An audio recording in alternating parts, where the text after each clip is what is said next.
Hi, ഞാൻ നിങ്ങളെ രമ ചേച്ചി. ഞാനിന്നിവിടെ ചെയ്യാൻ പോകുന്നത് ഒരു വെറൈറ്റി ഒരു പലഹാരമാണ്. വൈകുന്നേരത്തെ ചായക്ക് വേണ്ടിയുള്ള ഒരു പലഹാരമാണ്. അതിൻ്റെ ഏറ്റവും പ്രധാനപ്പെട്ട സാധനം എന്താണെന്ന് പറഞ്ഞാൽ ചെമ്പരത്തി പൂവാണ്. ഇത് നമ്മുടെ വീട്ടിലെ ചെമ്പരത്തി പൂവാണ്. ഞങ്ങളുടെ വീട്ടിലുള്ളതും അടുത്ത വീട്ടിൽ നിന്നും എടുത്തതാണിത്. ഈ ചെമ്പരത്തി പൂവ് കൊണ്ട് ഒരു പക്കവട ഉണ്ടാക്കുകയാണ്. നല്ല ടേസ്റ്റ് ഏറിയ ഒരു പക്കവടയാണിത്. എങ്ങനെയാണെന്നുള്ളതിനെ കുറിച്ച് കാണിച്ചു തരാം. അപ്പൊ ഇതിന് ചേരേണ്ട സാധനങ്ങൾ എന്തൊക്കെയാണെന്ന് പറയാം. കടലമാവ്, ഒരു ഇടത്തരത്തിലുള്ള ഒരു ബൗൾ നിറച്ചും കടലമാവ്. അരിപ്പൊടി എന്ന് വെച്ചാൽ ഇത് ഇടിയപ്പത്തിന്റെ അരിപ്പൊടിയാണ്. മുട്ട, ഒരു മുട്ട വേണം. ആവശ്യത്തിന് ഉപ്പ് വേണം, മുളക് പൊടി വേണം, മഞ്ഞൾപ്പൊടി വേണം, മസാല, വറുക്കാൻ ഉപയോഗിക്കുന്ന എണ്ണ ഗോൾഡ് വിന്നറാണ്. ഞാൻ പൊതുവെ പലഹാരം ഉണ്ടാക്കുന്നതിന് ഗോൾഡ് വിന്നറേ എടുക്കും, വെളിച്ചെണ്ണ അങ്ങനെ എടുക്കില്ല. എന്ന് വെച്ചാൽ ഇതില് ബാക്കി വരുന്ന പലഹാരങ്ങൾ ഇരിക്കുമ്പോൾ പിന്നെ അതൊരുമാതിരി കാറിപ്പോകും. അതുകൊണ്ട് പിന്നെ വെളിച്ചെണ്ണയിൽ ഞാൻ അങ്ങനെ ഉപയോഗിക്കില്ല. ആവശ്യത്തിനുള്ള വെള്ളം, കൂടുതൽ വെള്ളം പാടില്ല. അപ്പൊ അതിനനുസരിച്ചുള്ള കണക്കിനുള്ള വെള്ളം ഒഴിച്ചാണ് നമുക്ക് മാവ് കലക്കേണ്ടത്. നമുക്ക് ഈ മാവൊന്നും ഒരു പാത്രത്തിലോട്ട് വെക്കാം. ഇതിലിപ്പോൾ ഞാൻ 1 സ്പൂൺ മുളക് പൊടി ചേർക്കുകയാണ്. 1 സ്പൂൺ വേണം. എന്ന് വെച്ചാൽ ചെമ്പരത്തി കൂടുതലുള്ളതുകൊണ്ട് സാധനങ്ങളും ഉണ്ട്. അതുകൊണ്ട് 1 സ്പൂൺ മുളക് പൊടി ചേർക്കണം. ഇത് പിരിയ മുളകും സാധാരണ മുളകും കൂടി ചേർത്ത് പൊടിച്ച് വെച്ചിരിക്കുന്നതാണ്. മസാല, പെരിഞ്ചീരകവും പട്ടയും ഏലക്കയും ഗ്രാമ്പും എല്ലാം കൂടി ചേർത്ത് പൊടിച്ച് വെച്ചിട്ടുള്ളതാണ്. അതിന് ഒരു മണത്തിന് വേണ്ടി ഒരു 1/2 സ്പൂൺ, ചെറിയ കുഞ്ഞ് സ്പൂൺ 1/2 സ്പൂൺ ചേർക്കുന്നുണ്ട്. ആവശ്യത്തിന് ഉപ്പ് ഒരു ചെറിയ 1 സ്പൂൺ 1/2 സ്പൂൺ ചേർത്തിട്ടുണ്ട്. ഒരു മുട്ട, നമ്മുടെ വീട്ടിലെ പഴമുട്ടയാണ്, അത് പൊട്ടിച്ചൊടിച്ച് കൊടുക്കുന്നു. ഇതെല്ലാം നല്ലതുപോലെ ഒന്ന് കുഴച്ചെടുക്കണം. ഒരു 1/2 സ്പൂണ് മഞ്ഞൾപ്പൊടി, ഒരു കളറിന് വേണ്ടിയാണ് മഞ്ഞൾപ്പൊടി ചേർക്കുന്നത്. ഇനി ഇതിൽ ആവശ്യത്തിനുള്ള വെള്ളവും കൂടി ചേർത്ത് നമ്മൾ കുഴയ്ക്കണം. വെള്ളം കൂടി പോകാൻ പാടില്ല, കണക്കിനെ ചേർക്കാവൂ. ഈ പൂ ഇപ്പോൾ ഉണക്കിയൊക്കെ വിദേശ രാജ്യങ്ങളിലൊക്കെ അയച്ചു കൊടുക്കുന്നെന്നുള്ളതൊക്കെ പറഞ്ഞു കേട്ടിട്ടുണ്ട്, എനിക്ക് അറിഞ്ഞൂടാ. അപ്പം ഞാനൊന്ന് മനസ്സിൽ വിചാരിച്ച് അവിടെയൊക്കെ ഈ പൂക്കൾ പറിച്ച് ആക്കിയെടുക്കുകയൊക്കെ ചെയ്യല്ലേ, എന്നാൽ അതൊന്ന് നമുക്കൊന്ന് ചെയ്ത് നോക്കി കഴിച്ചോ, എന്തെങ്കിലും ഒരു പലഹാരമായിട്ട് ഉണ്ടാക്കി കഴിച്ചു നോക്കാം.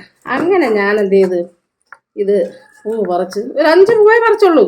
5 പൂ പറിച്ച് ഞാൻ ഇതേ രീതിയിൽ പലഹാരം ഉണ്ടാക്കി അടുത്തുള്ളവർക്കൊക്കെ കൊടുത്ത് എൻ്റെ വേണ്ടപ്പെട്ടവരൊക്കെ കഴിച്ച്. ഒരു കെമിക്കലും ചേരാത്ത സാധനമല്ലേ, നമ്മുടെ വീട്ടിലുള്ള പൂക്കളല്ലേ അത്. അങ്ങനെ ഞാൻ ഉണ്ടാക്കി കഴിച്ച്. എന്ത് നല്ല സ്വാദേറിയ ഒരു പലഹാരമായിരുന്നത്. കൂടുതൽ വെള്ളം പിടിക്കാനൊന്നും പാടില്ല. സംഭവം പറഞ്ഞാൽ വെള്ളം കൂടി കഴിഞ്ഞ് കഴിഞ്ഞാൽ പിന്നെ പൂലയും ഒട്ടില്ല. ഇത് തൽക്കാലം അങ്ങോട്ട് മാറ്റി വയ്ക്കാം. ഇനി നമുക്ക് ഒരു പാത്രത്തിലോട്ട് ഇതളുകളാക്കി ഇടാം. ഒരല്പം സമയം എടുക്കും. അതിനിപ്പം പ്രയാസം വിചാരിക്കേണ്ട ആവശ്യമില്ല. നമ്മൾ ഇത്തിരി സമയം എടുത്തിരുന്നാൽ നമുക്ക് നല്ലൊരു പലഹാരം കഴിക്കാമല്ല. ഇതേപോലെ ഓരോ ഇതളുകളാക്കി എടുക്കണം. എടുത്തിട്ട് ഇതിൻ്റെ ഈ പൂമ്പൊടിയൊന്നും ഒടിച്ച് മാറ്റിയിട്ട് ഇത് കൊടുക്കണം. ഇതേപോലെ എല്ലാം ഇതുപോലെ തീർത്തെടുക്കണം.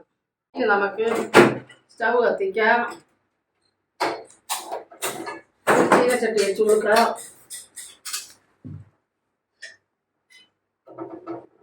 ചീനച്ചട്ടി ചൂടായി. സൺഫ്ലവർ ഓയിലാണ് ഒഴിച്ചു കൊടുക്കുന്നത്. പൂവ് നന്നായിട്ട് ഇങ്ങനെ എടുത്ത് മുക്കി എണ്ണയിലിട്ട് മുക്കി ഇതുപോലെ ഇട്ട് കൊടുക്കണം. ഇളക്കി കൊടുക്കണം. നല്ല സന്തോഷം തോന്നുന്നുണ്ട്. നല്ലൊരു പലഹാരമാണ്. എല്ലാവരും ഇതേപോലെ ഒന്ന് ചെയ്യണം. അങ്ങനെ ഏകദേശം റെഡിയായി.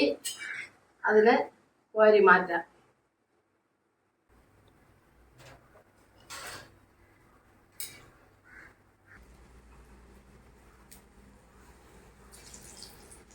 ചെമ്പരത്തി പൂവിനെ കുറിച്ചൊരു പാട്ട്, എനിക്ക് പാട്ട് പാടാൻ അറിഞ്ഞൂടാ, എന്നിരുന്നാലും ഒരു പാട്ട് ചെമ്പരത്തി പൂവേ ചൊല്ല് ദേവനിധി കണ്ടോ, ചെമ്പരത്തി പൂവേ ചൊല്ല് ദേവനിധി കണ്ടോ, അമ്പലത്തിൽ നിന്നല്ലയോ സ്വർണ്ണരഘോഷം, ചെമ്പരത്തി പൂവേ ചൊല്ല്.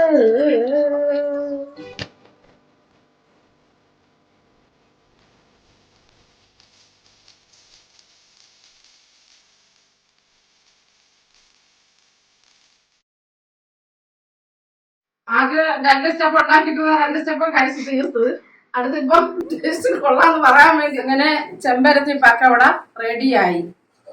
എല്ലാവരും ഇതുപോലെ ഒന്ന് വീട്ടിൽ ചെയ്ത് നോക്കണം. നല്ല രസകരമായ ഒരു പലഹാരമാണ്. വൈകുന്നേരത്തെ ചായയുടെ കൂടെ കഴിക്കാനൊക്കെ നല്ല ബെസ്റ്റ് പലഹാരമാണ്. കൊച്ചു മക്കൾക്കൊക്കെ ഇതേപോലെയൊക്കെ ഉണ്ടാക്കിയൊക്കെ കൊടുക്കുമ്പോൾ അവരെല്ലാം നോക്കുമ്പോൾ കിളിയുടെ ഷേപ്പിലൊക്കെ ഇരിക്കും. ഇതൊക്കെ കണ്ട കിളികളെ പോലെ തോന്നും. അങ്ങനെയൊക്കെ ഇത് കാണിച്ചു കൊടുക്കുമ്പോൾ പൊന്നു മക്കള് ഇത് പൊന്നുപോലെ കഴിക്കും.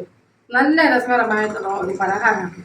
ഇതെല്ലാവരും വീട്ടിലൊന്ന് ചെയ്ത് നോക്കണം. ചെയ്ത് നോക്കി കഴിച്ചതിന് ശേഷം എൻ്റെ വീഡിയോയിലേക്ക് വേണ്ടി നിങ്ങൾ ഷെയർ ചെയ്യുക, ലൈക്ക് ചെയ്യുക, സബ്സ്ക്രൈബ് ചെയ്യുക.